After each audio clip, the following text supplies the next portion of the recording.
As we've been reporting, Haiti is leading an international investigation into the assassination of President Jovenel Moise. John Yang has the latest. Judy, the investigation is generating as many questions as answers. The 15 Colombian nationals under arrest are former members of that nation's armed forces. 11 of them were captured after breaking into the Taiwanese embassy in Haiti. Meanwhile, the political storm is intensifying, with competing prime ministers claiming the right to run the country. After Moise was assassinated, Prime Minister Claude Joseph announced a 15-day state of siege. But a new prime minister appointed by Moise, Ariel Henry, was supposed to have taken over that very day, and he says he's the rightful ruler. To help us try to sort through this, we're joined by Pamela White, a former U.S. ambassador to Haiti, and Gary Pierre, the founder of the Haitian Times, a newspaper serving the Haitian diaspora. Thanks to both of you for joining us. Gary, I'd like to start with you. Haitian officials have arrested these 17 men. They say that, that they're responsible, but they say, as often said in political assassinations, it's not important who pulls the trigger, it's important who pays for the bullet. Given President Moise's service in office, does that give you any clues as to who may have paid for this operation? Well, we don't have a clue right now because there are many people who you can say would be involved in something like that, obviously. It's not just one. But one of the things I want to rule out is that this was not political. It's not a political hit. It's a personal hit akin to a mob hit. So this was about business. He had, encroached on the interest in a lot of powerful forces in Haiti, and unfortunately, I think this is what got us there. Ambassador White, there is a new election, a presidential election, constitutional referendum scheduled for September.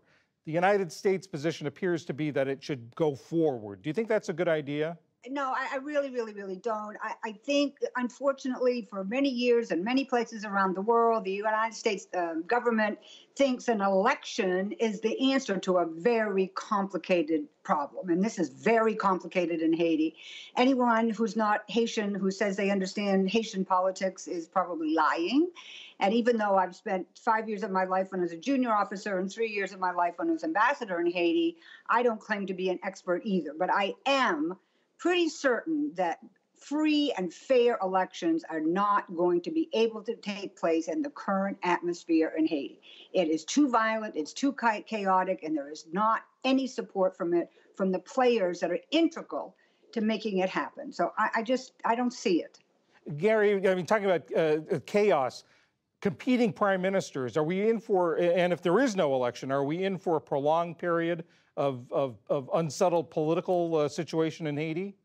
I don't think so. I think the UN has made it clear that they are supporting Claude Joseph as prime minister, as they announced yesterday, and it's up to him now to build a government and try to move forward. The UN seems to be willing to work with him. And I want to say that I agree 100%. And it was refreshing to hear Ambassador White made her comments, because exactly, the US has been forcing this democracy on Haiti. We need to go at it. The institutions that need to be germane to a democratic society are too weak. So we need to really not push the same game.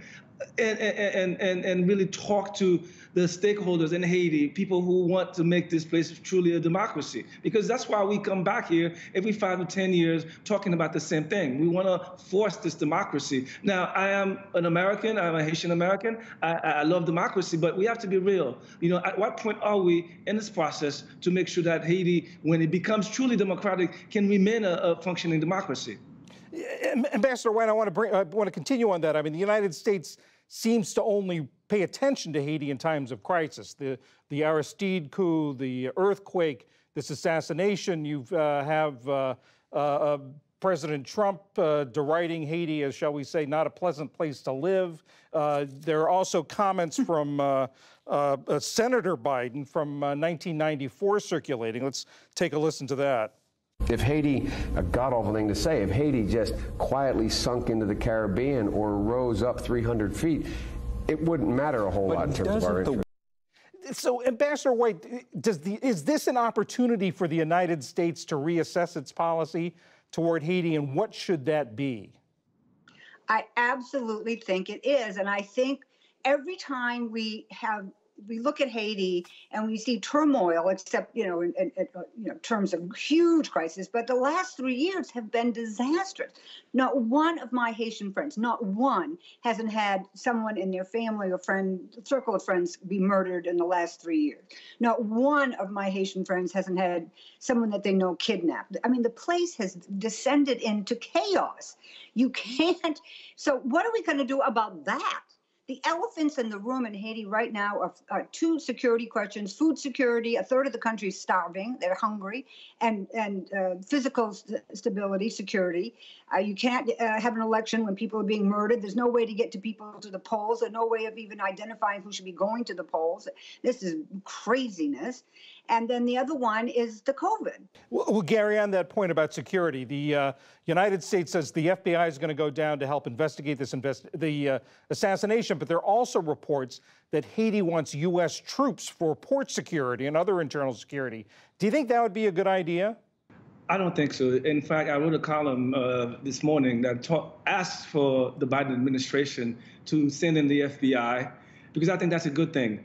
But soldiers are another thing. The Haitian police force can provide such protection. We don't need U.S. forces there. It evokes too many bad memories, and people just don't want that. It's not the thing to do. I do believe that they need help. I mean, the Ambassador White knows this. The State Department had a great program with Haitian American police officers working in concert with the Haitian police. That program was working well until President Trump dismantled that program. That was really unfortunate.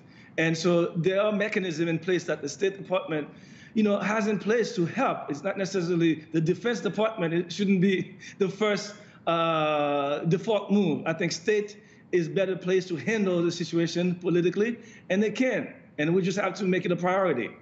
Gary Pierre, the Haitian Times, Ambassador Pamela White, thank you very much. Thank you. Thanks for having us.